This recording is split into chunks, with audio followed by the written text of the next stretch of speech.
featuring Illagi and the Bad Seed Pull-Up Team, Easy Money and DJ Short Fires featuring Terminology Money Brings, Rome Streets and Pharma Beats with Laced, and started off Gold Standard Collective featuring Rashid Hadi.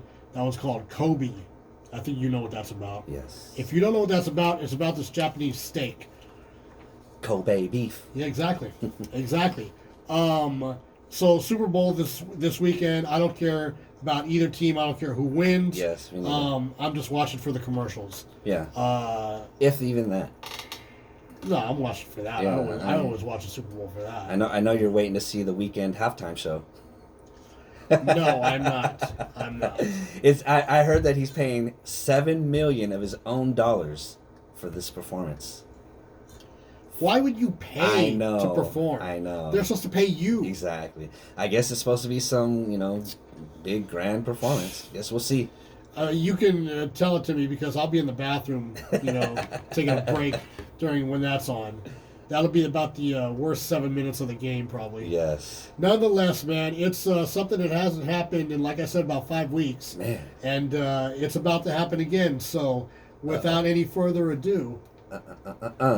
News. News time. Let's see. What's going on in the world today? After an eventful week taking Wall Street by storm, GameStop shares have dramatically plummeted, driving the stock price below $100 after a peak of $483. Following Tuesday's losses, GameStop saw its market value go from upwards of $30 billion last week to $6.4 billion by Groundhog's Day. According to CBS News, the drop signals that hedge funds have closed their short positions despite the Reddit coup of Wall Street, which means they're, buying their shares back and trying to recoup. Which means that this braggart that I encountered, Yes. I don't know, say about 5 minutes ago, Yes. Who was bragging about $350 a share. Yep. It basically lost 2/3 of his income. No. So, if you go to the Wall Street Bets, you will see that we have plans, and this is the third drop. And if you're smart, you will take your earnings, your dividends, and sell while they're high. Not all. And then you buy when it drops again. That's what we do. Well, look. You gotta.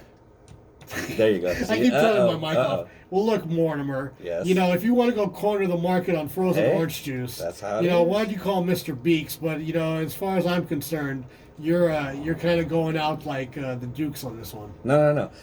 $90 is still miles away from $4. Do you understand what I'm saying? It's even further away from 360. It's never seen 360 in its lifetime. You just said it did. In its lifetime till now.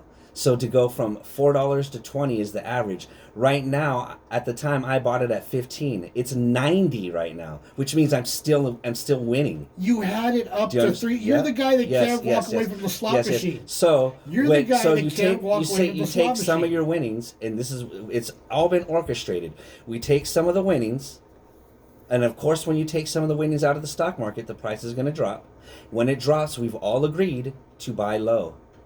And guess what? It's low. It's not low because it was $4. It's still 90. It went from 4 to 90, which is still high. If I'm hungry, yes, and I have a whole pie, yes, and you come along and you take 2/3 of my pie. No. I didn't start with I didn't start with the whole pie. No, I started with the slice. The whole pie. I started with the slice and made a pie. And now you're saying yes. Whenever I challenge, he just keeps talking to cut me off. Keep going. If you have a whole pie, which is say 360, yes, and all of a sudden, before you know it, you have 90. Mm-hmm. That's not going to make you mad? Not at all. You know why? Because I started with 4.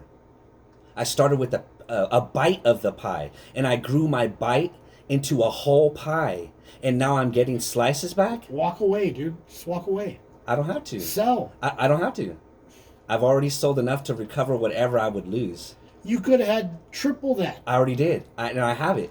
No, you don't. Yes, I do. You just said I sold some high. You're not understanding how the stock market works. Okay, see, I sold some high. I still have stocks that are still This is the ESCO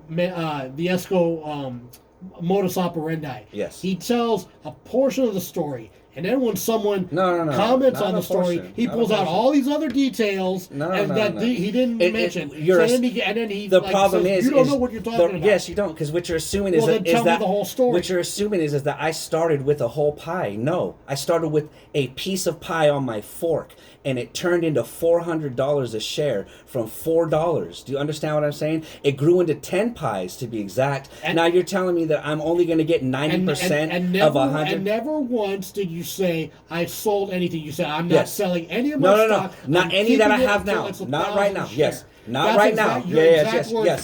Not any that I right now at this moment. Oh yeah. Well, of course you got to sell a little when you're high and take some profits, and then buy when it drops, and that's how you play the stock market. You don't know this, dude. You don't know this. I'm gonna say this. I'm gonna say this so you can I thought you would know this already. We're taking up How old are you? I'm gonna say this, dude. This is, you know what is crazy? This is awesome that I do this for my YouTube channel. This will be the first post that is not even news. It's just me and you arguing. No, listen. I bet you I'll get views. I'm gonna break this down. You're okay. I used to work at an elementary school. Yes. And I did security. Mm-hmm. And holy Toledo. No, little Timmy. Listen to this one. Okay, so this is where I equate you to the situation. Okay. So one day there was a situation. These two kids were fighting, and I had to break it up.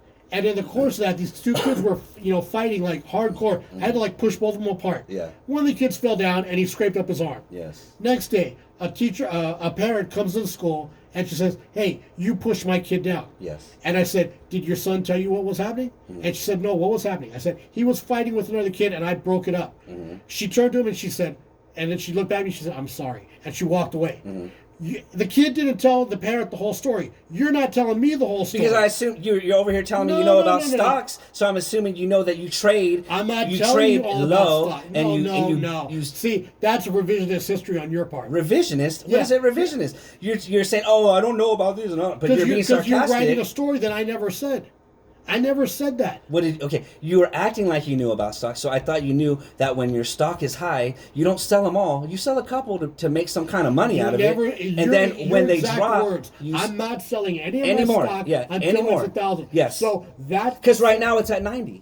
That sentence right there... Because it's at 90 now. That sentence right there tells me you sold nothing. No. So then when I comment based on you not selling anything, I'm talking about today. Then you turn around from now on. and you say, "Oh no, I did this," and so then it turns around on me. When they were 400, so you can look like the big bad guy. When they were at 400, of course you sell a few. Anyway, but now that they're at 90, you don't sell any. Call us up. Yes, 831-758-5432, 831-758-KHEC, and that is the news.